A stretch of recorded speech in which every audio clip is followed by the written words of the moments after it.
Most people don't fear intelligence itself. They fear what it reveals. Intelligent people make us question what we've accepted as normal. They don't just learn facts, they challenge assumptions. They disrupt the stories we tell ourselves to feel comfortable.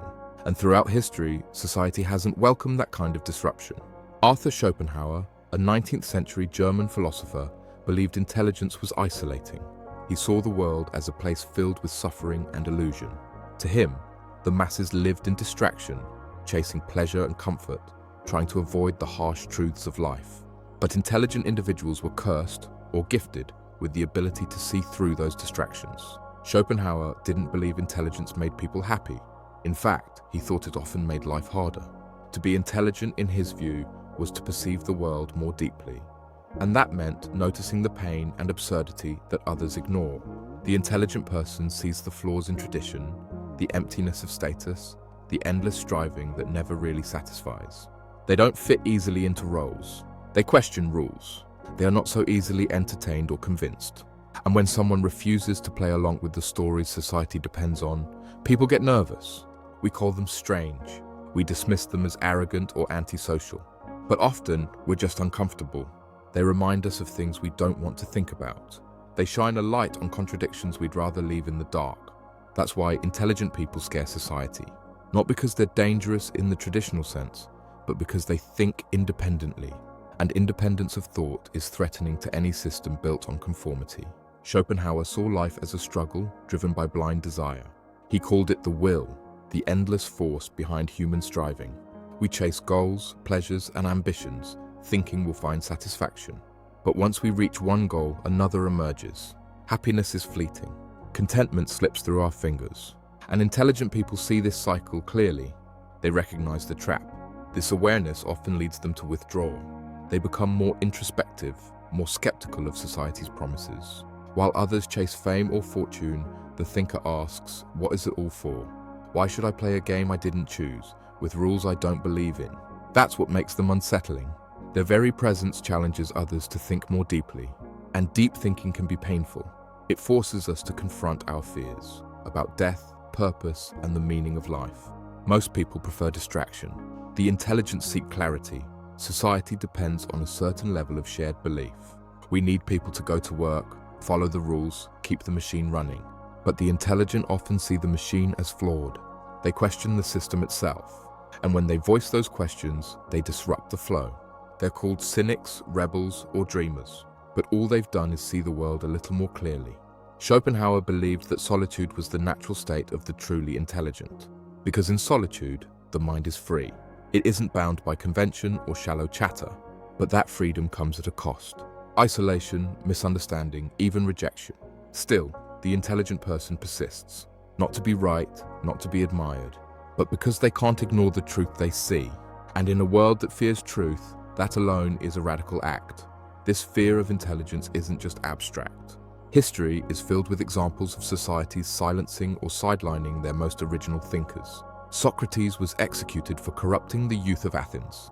His real crime was teaching them to question. Galileo was forced to recant his discoveries because they threatened the authority of the church. Even in modern times, intellectuals are often labeled as elitists or troublemakers. Why? Because intelligence tends to be subversive. It pulls at the threads of accepted truth. It doesn't blindly follow tradition or authority, and power structures depend on obedience. The more people think critically, the harder they are to control. Schopenhauer wasn't a political revolutionary, but his ideas were deeply unsettling. He claimed that life, at its core, was suffering, that we are driven by desires that can never be fully satisfied. This wasn't a message of hope or progress. It was a confrontation with the raw truth of existence.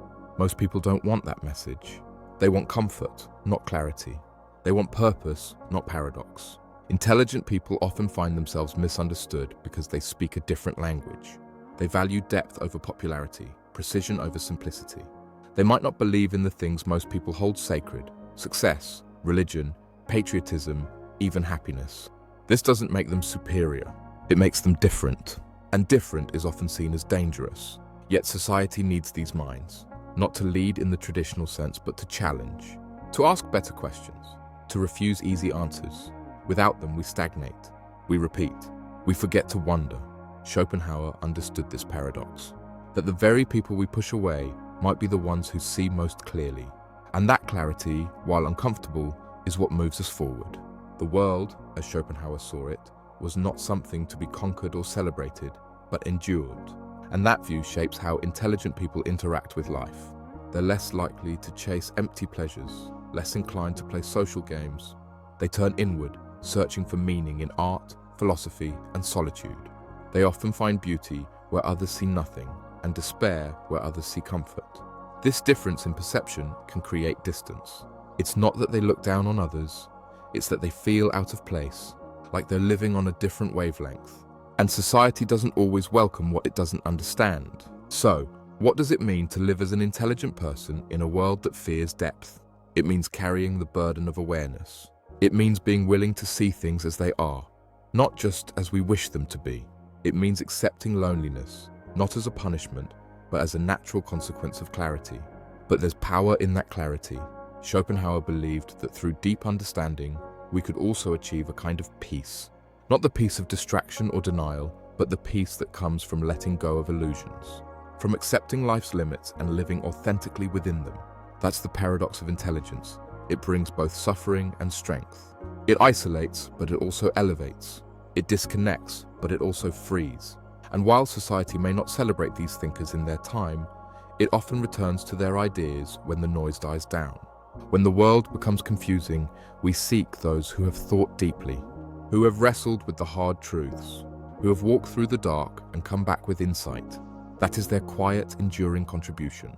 If this video sparked something in you, consider subscribing for more deep dives into philosophy.